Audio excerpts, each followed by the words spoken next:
In today's video, I'm going to teach you how to get your WooCommerce store URL. Whether you're just starting with WooCommerce or you've been using it for a while, knowing how to find your store URL is a fundamental aspect that can save you time and help you manage your online presence more effectively. First, you'll want to navigate to your WordPress dashboard. Once you're there, it's as simple as looking for WooCommerce in the menu on the left-hand side of the screen.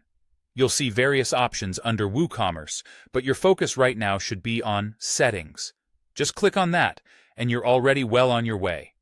Now that you're in the WooCommerce settings, you'll notice a tab labeled Products. This is your next destination, so go ahead and click on Products.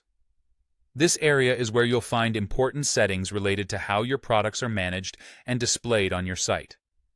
Within the Products settings, look for the section that mentions Shop Pages. It's here that WooCommerce designates the page set as your shop.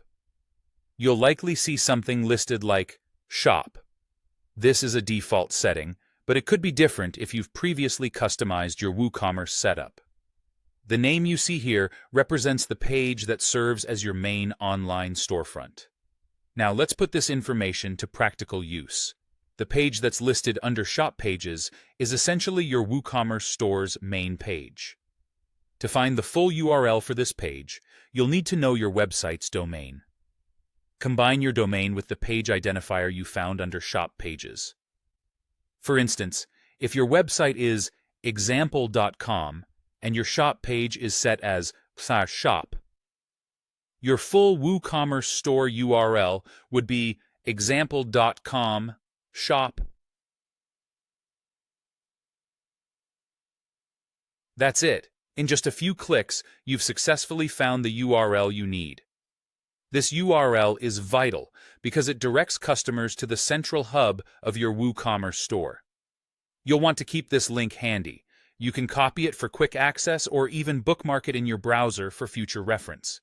It's also the URL you'll want to share if you're directing traffic to your online shop through marketing, social media, or other digital channels.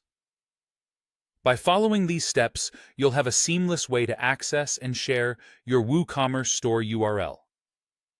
Remember, if you make any changes to your shop page in the future, you'll want to repeat these steps to verify any updates to the URL. Having this skill solidly in your toolkit is a great way to ensure that you're always on top of your WooCommerce store management. Thanks for watching, and happy online selling!